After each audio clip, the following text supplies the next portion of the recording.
But you need to understand, I want to bring you to understand the French scenario by making you understand what happened in the last Zimbabwean elections.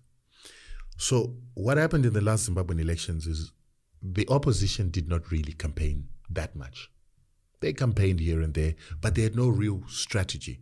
In fact, they used something that was called strategic ambiguity. That's what they actually called their strategy. We're not going to tell you what's happening, and you're going to keep guessing, and then we're just going to surprise you at the end. It became clear what the strategic ambiguity strategy was. The Americans had a team in Turkey, and they had a team in Kenya. And these guys were utilizing computers to hack into our central election system of the Zimbabwe Electoral Commission. So what happens in Zimbabwe is that when an election happens, we've got about 12,300 and something polling stations. At those polling stations, you have observers, you've got the media, you've got agents of the political parties, all of them. They sit in, and early in the morning, before we even start having the polls running, we have an inspection of the poll. We inspect the polling station, the ballot box comes in, we open the ballot box, we look in, make sure that it has not filled with anything. We look at the pens, we look at the ink, we look at the ballot paper. When all these parties, observers, party agents are happy, media, and the election officials. And remember, those election officials you see there, not all of them are ZANU-PF supporters. Many of them are opposition members. The police in there, many of them are opposition members. Everybody agrees that we're happy. The ballot starts. The observers are taking notes. The agents are taking notes. At any point in that election, when you're not happy with what you're seeing, you ask for the election to stop or you start complaining. When the election is finished, there is a consensus. Was the election free, fair? Are you happy with what you saw? These guys say yes. Then they take the ballots, empty them out, count them at the ballot station. Immediately once the counting is done, we have to accept these are spoiled ballots. That's a ballot for this party. That's a ballot for this party. When there's consensus that we've counted correctly, they then take a form that's called a V11, and then they put in the numbers. And then the signatures of all the party agents who are there go in there, and that paper is taken and put outside the polling station for the public to take pictures. It's similar to our process where all the party representatives have to. Now those V11s are then put into a ballot box and shipped over to the central counting station. Those V11s are then entered into a computer system so that at the end of the day, a computer can tally these numbers for them to be announced after the period where announcements are supposed to be done. The Americans had come up with a smart idea.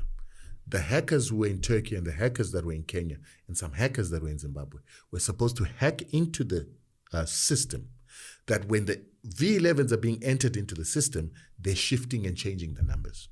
Once that's done, on the day of announcing the results, the people at ZEC won't have time to get a tally, a physical tally of all the V11s to then give them a number. They have to announce what's on the computer. And once they had announced what's on the computer, based on the media allegations that are already being made, oh, ZANU-PF is cheating, ZANU-PF is rigging, ZANU-PF is doing this, the number that's announced there would be the number that's accepted, so that even when a physical tally is made of the V11s, and ZANU-PF actually realizes that the result could have been different, when they try to go to the media and give this information, no one would listen to it. So the Russians and the Chinese have a vested interest in Zimbabwe. China has built the biggest steel plant in Africa in Zimbabwe. Russia has got very big concessions for chrome and lithium and platinum group metals. Did China build this for Zimbabwe for themselves? It's a joint venture between the Zimbabwean government and the Chinese government. Okay. So this steel that's going to be coming from this plant is going to drive construction and industry in Africa for China. So they're not going to export it back to China. The steel is actually going to be used here on the African continent. So they gave information through our central organizations, had this information that there's going to be a hacking job that's going to be done. So they closed the American hackers out of the system without the American hackers realizing that they had been caught out.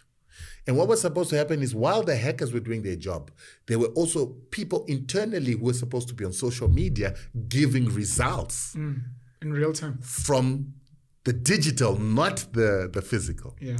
But ZANU-PF fortunately was ahead of the curve.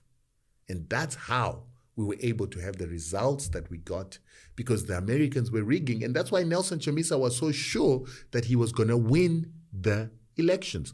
And that's also why they had put the American military in Zambia, so that once the results are announced from the digital, if ZANU-PF then contested with the physical count of the V11s, that army was ready to come in to force the Zimbabwean army to accept Nelson Chamisa, or for the ZANU-PF government to be removed forcefully. So by the time we began to announce this information and give information about, I actually wrote an article about this